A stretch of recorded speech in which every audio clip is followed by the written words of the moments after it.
வணக்கம் மக்களே. ஸோ நாம் இன்றைக்கி எங்கே வந்திருக்கோம் அப்படின்னா, நம்ம கர்நாடகாவில் பெங்களூர் பக்கத்தில் இருக்கிற திப்பு சுல்தான் பேலஸு.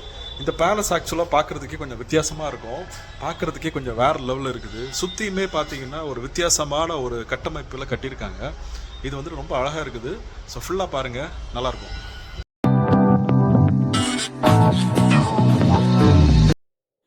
வாங்க நம்ம அப்படியே அந்த பேலஸ் உள்ளே போய் அந்த பேலஸ் என்னெல்லாம் இருக்குன்னு சொல்லி பார்க்கலாம்.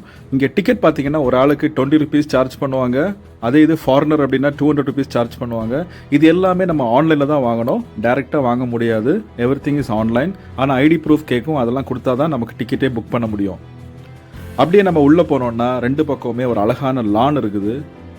அப்படியே ஸ்ட்ரைட்டாக நீங்கள் பார்க்குறது தான் அந்த திப்பு சுல்தான் சம்மர் பேலஸ். வாங்க நம்ம உள்ளே போய் பார்க்கலாம்.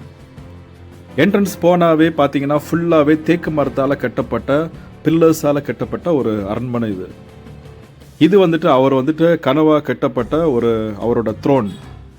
இது ஆங்கிலேயரை எதிர்த்து போரிட்ட ஒரு சிம்பாலிக்கான ஒரு விஷயம் உள்ளே இருக்குது. கீழே பார்த்தீங்கன்னா உங்களுக்கு ஃபோட்டோகிராஃபி அலௌடு கிடையாது. இந்த ராக்கெட் டெக்னாலஜி தான் ஃபஸ்ட் டைமாக இவர் யூஸ் பண்ணியிருக்காரு. இவர்கிட்ட வந்துட்டு 5000 படை வீரர்கள் இருந்திருக்காங்க. அவங்க வந்துட்டு இந்த ராக்கெட் டெக்னாலஜியை அந்த டைம்லேயே யூஸ் பண்ணியிருக்காங்க. எதுக்கு அப்படின்னா பிரிட்டிஷை எதிர்த்து போரிட்டதுக்கு. அப்படியே நம்ம மேலே ஏறி போனோம்னா மேலே பார்த்தீங்கன்னா ரெண்டு பக்கமே ரூம்ஸ் இருக்குது. அது இல்லாமல் மேலேருந்து கீழே பார்க்குற அந்த வியூவே வேறு லெவலில் இருக்குது. எல்லா அந்த வால்லையுமே செவத்துலையுமே இந்த மாதிரி சின்ன சின்ன ஹோல்ஸ் இருக்குது. அந்த ஹோல் எல்லாமே என்ன அப்படின்னா அந்த காலத்தில் நிறைய பூக்களால் டெக்கரேட் பண்ணுற மாதிரி அந்த டீட்டெயில்ஸ் நான் படித்தேன். இங்கேருந்து பார்க்குறப்ப நீங்கள் தெரியறதில்ல, அதுதான் அவர் வந்துட்டு அந்த காலத்தில் தர்பார் பண்ணியிருக்காரு. கோர்ட் இங்கே தான் வச்சு அவர் பண்ணியிருக்காரு. இதே மாதிரி ரெண்டு பக்கமுமே இருக்குது. அந்த பில்லரோட ஹைட் பாருங்களேன், தேக்கு மரத்தால் இவ்வளோ ஹைட்டாக மனுஷன் அந்த காலத்தில் பண்ணியிருக்காரு. அந்த கிங் வந்துட்டு திப்பு சுல்தான் அவ்வளோ ஆர்கிடெக்ட் லெவலில் வேறு லெவலில் பண்ணியிருக்காரு. அப்படியே நம்ம உள்ளே போனோம் அப்படின்னா அந்த விண்டோஸ் பக்கத்தில் இதே மாதிரி எக்கச்சக்கமான அந்த சின்ன சின்ன ஹோல்ஸ் இருக்குது. இது எல்லா ஹோல்ஸ்லேயுமே பார்த்தீங்கன்னா அந்த பூக்களால் அலங்கரிச்சிருக்காங்க. இங்கேருந்து நீங்கள் பார்க்குறப்போ லெஃப்ட் சைடும் ரைட் சைட்லையும் பார்த்தீங்கன்னா அந்த தர்பார் பண்ண இடம் இருக்குது. அவர் கோர்ட்டு பண்ண அந்த காலத்தில் அவர் கோர்ட்டாக வச்சுருக்காரு இந்த இடத்துல.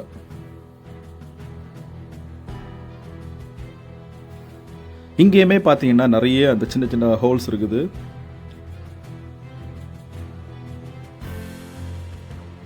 இந்த திப்பு சுல்தானை பற்றி நம்ம வரலாறு படித்து பார்த்தா ரொம்ப நிறைய நல்ல விஷயங்கள் இருக்குது. அவர் வந்துட்டு அவ்வளோ பயங்கர ஒரு ஆர்கிடெக்ட், ரொம்ப முன்குறித்த ஒரு தொலைநோக்கு பார்வையோடு இருந்த ஒரு மன்னர் அவர். ஸோ பெங்களூர் பக்கம் போனீங்க அப்படின்னா இந்த பேலஸை கண்டிப்பாக பாருங்கள், ரொம்ப அழகாக இருக்கும். ஆனால் இன்றைக்குமே ரொம்ப நீட்டாக அதை மெயின்டைன் பண்ணுறாங்க.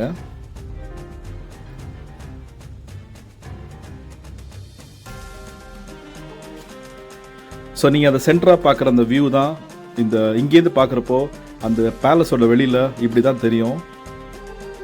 ஃப்ரண்ட் சைடும் பேக் சைடும் கிட்டத்தட்ட ஒரே மாதிரியான டிசைனில் அந்த பேலஸை வடிவமைச்சிருக்காங்க, கட்டியிருக்காங்க. இப்போ நீங்கள் பார்க்குறது பேலஸோட ஃப்ரண்ட் வியூ. இது மேலேருந்து பார்க்குறப்போ இந்த வியூ இப்படி தான் இருக்கும்.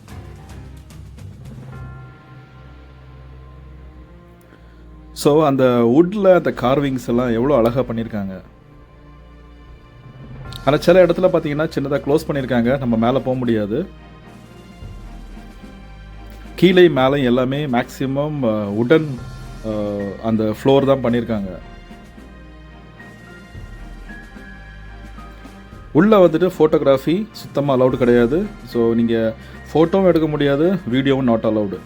இந்த ஸ்டெப்ஸ் எல்லாம் பார்த்தீங்கன்னா ஃபுல்லாகவே அந்த வுடன் ஹேண்டில் தான் பண்ணியிருக்காங்க. எல்லாமே மரத்தால் செதுக்கப்பட்ட தூண்கள். இது எவ்வளோ ஹைட் பாருங்களேன். இது வந்துட்டு எல்லாமே தேக்கு மரம். இந்த கோட்டையோட எக்ஸாக்ட் லொக்கேஷன் எங்கேன்னா நீங்கள் கலாசிபாளையம் பஸ் ஸ்டாண்ட்லேருந்து பக்கத்தில் இருக்குது இது. ஆனால் இந்த இடம் வந்து ரொம்ப டிராஃபிக்காக இருக்கும். பட் ஆனால் நீங்கள் ஒர்த்து இந்த விசிட் பண்ணுறது. ஆனால் ஆக்சுவலாக என்ன, இது ரொம்ப பெருசாக இருக்காது.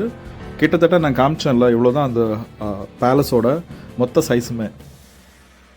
இது வந்துட்டு அந்த பேலஸோட வெளிப்பக்கம். இந்த வால் ஒரு செவத்தோட திக்னஸ் பார்த்தீங்கன்னா கிட்டத்தட்ட நம்ம அவ்வளோ பெரிய திக்னஸில் இருக்குது. இது வந்துட்டு இந்த பக்கத்தில் பார்த்தீங்கன்னா இங்கேயுமே அந்த ஒரு சின்ன பால்கனி மாதிரி இருக்கும்.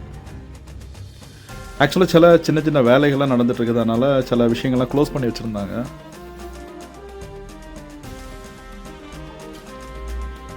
ஸோ இந்த வாலோட திக்னஸ் பாருங்கள், அவ்வளோ பெருசாக இருக்குது. இது மாதிரி தான் அங்கே இருக்கிற எல்லா சுவருமே இருக்குது. இப்போ நீங்கள் பார்க்குறது அதோட front view. So thank you for வாட்சிங் this video. Keep supporting. Thank you and bye from Jackson.